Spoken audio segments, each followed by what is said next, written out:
Hey there, chess players. Are you tired of always playing on the exact same board, but interdimensional loop-de-loop is maybe just a little bit too much?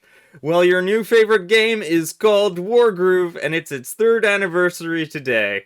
It's basically chess. I mean, the first world champion of Wargroove was a chess grandmaster, and the most recent world champion was a very highly rated player, so there's some obvious crossover. I mean, it's basically the same game.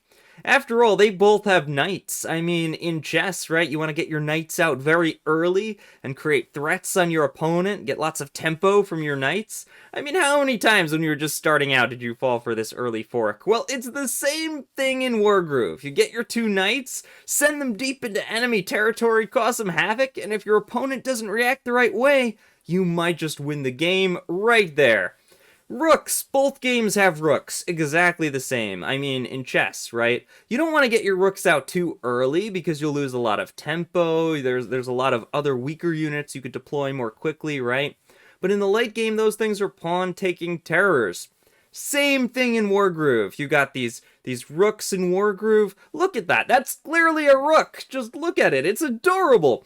And they take down all these pikey pawn things in the late game. Same thing. Tempo, pressure, center control. These concepts are essential to both games. In chess, white is a little bit favored. It wins a little bit more often.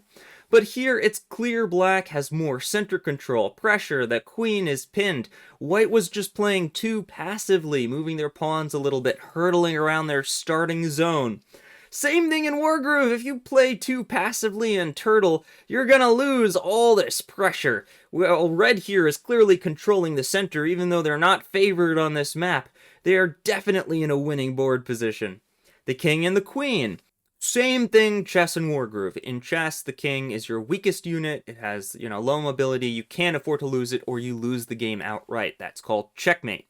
The queen is your most powerful unit. Tons of power, mobility, it can do a lot of damage and apply a lot of pressure, but you don't want to lose it, and if you overextend with it or bring it out too early, you could just lose it outright.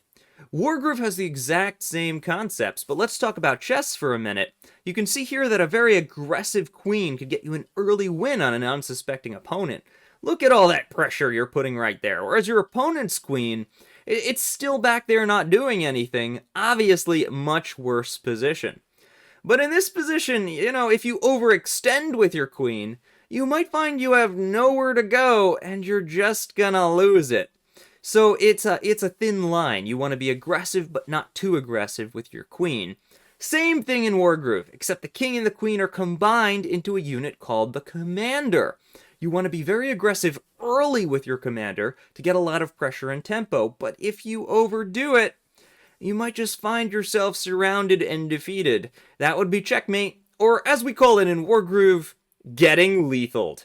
And this is a really tough balance in chess and in Wargroove, and only the best players can really find that sweet balance between a good commander aggression and commander safety.